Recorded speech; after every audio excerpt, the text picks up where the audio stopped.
بسم اللہ الرحمن الرحیم۔ شروع اللہ کے نام سے جو بڑا مہربان اور نہایت رحم والا ہے۔ آپ دیکھ رہے ہیں اس وقت ڈیلی سینز، مجھے کہتے ہیں ناصر ملک۔ چینل کو سبسکرائب نہیں کیا تو چینل کو سبسکرائب کر لیجئے اور بیل آئیکن کو لازمی دبائیں تاکہ آپ کے پاس ہماری آنے والی ہر نئی ویڈیو کا نوٹیفیکیشن پہنچ سکے۔ جاوید چوہدری اپنے کالم میں ایک داستان سناتے ہوئے لکھتے ہیں، ایک روز ایک صاحب ویل چیئر پر میرے پاس تشریف لائے۔ وہ ٹانگوں سے معذور تھے اور چہرے سے بیمار دکھائی دیتے تھے۔ میں انہیں بڑی مشکل سے گھر کے اندر لا سکا۔ وہ مجھے اپنی کہانی سنانا چاہتے تھے۔ ان کا کہنا تھا راول چوک کا وہ آپریشن انہوں نے کیا تھا، وہ اسے لیڈ کر رہے تھے۔ میں خاموشی سے ان کی داستان سنتا رہا۔ ان کا کہنا تھا ان کے 3 بچے تھے، 2 لڑکے اور 1 لڑکی۔ شادی پسند کی تھی۔ وہ CSP آفیسر تھے۔ کیریئر بہت برائٹ تھا۔ سینئر اس کی کارکردگی سے بہت مطمئن تھے۔ ان کا اپنا خیال بھی یہی تھا، وہ بہت اوپر تک جائیں گے۔ وہ ریٹ آف دی گورنمنٹ کے بہت بڑے حامی تھے۔ وہ سمجھتے تھے قانون پر 100% عمل ہونا چاہیے اور جو شخص قانون کے راستے میں حائل ہو، ریاست کو اس کے اوپر بلڈوزر چلا دینا چاہیے۔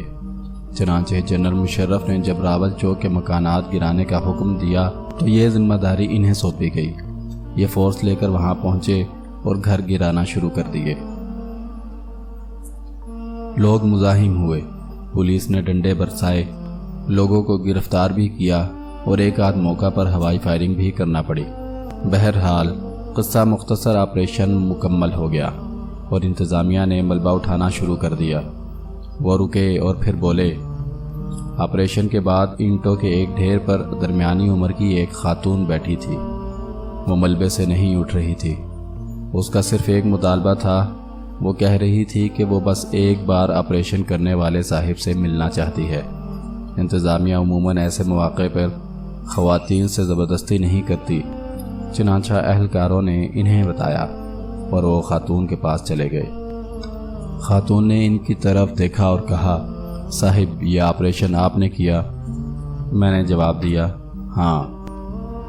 اس نے جھولی پھیلائی، آسمان کی طرف دیکھا اور بولی، یا پروردگار، اس شخص نے میرے اور میرے بچوں کے سر سے چھت چھینی۔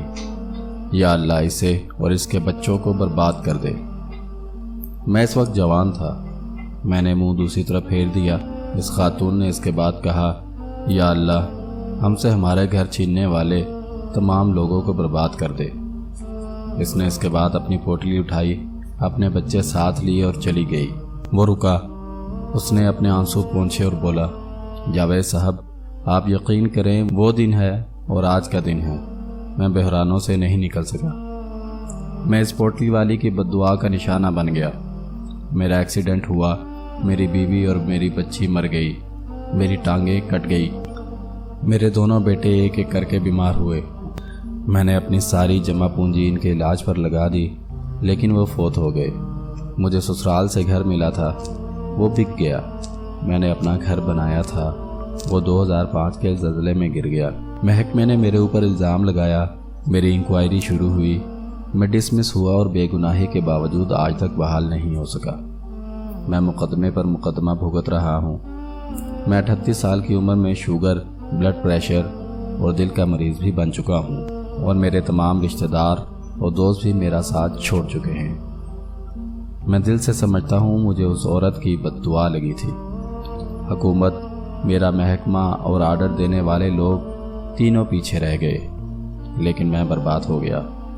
میں آج سوچتا ہوں تو میں اپنے آپ سے پوچھتا ہوں میں کتنا بے وقوف تھا۔ میں نے جنرل مشرف کے حکم پر غریبوں کے سروں سے چھت چھین لی۔ وہ رکا اور پھر بولا، آپ کو میری باتیں عجیب لگیں گی، لیکن میں نے تحقیق کی ہے، اس آپریشن کا حکم دینے والا ہر شخص میری طرح ذلیل ہوا۔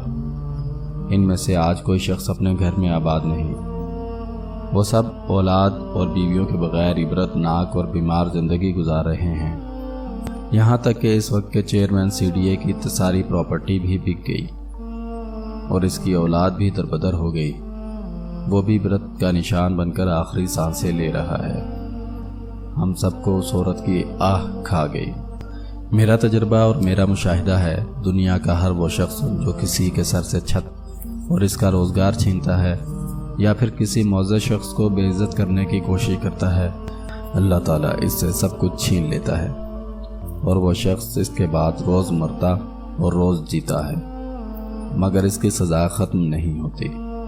لہٰذا آپ جو دل چاہے کریں، لیکن کسی کی بد دعا نہ لیں۔ دنیا کے تمام عہدے، کرسیاں اور تکبر عارضی ہوتے ہیں، یہ پیچھے رہ جاتے ہیں، اور دنیا اور آخرت دونوں میں صرف کوٹلی والیوں کی دعائیں اور بد دعائیں اپنا اثر دکھایا کرتی ہیں۔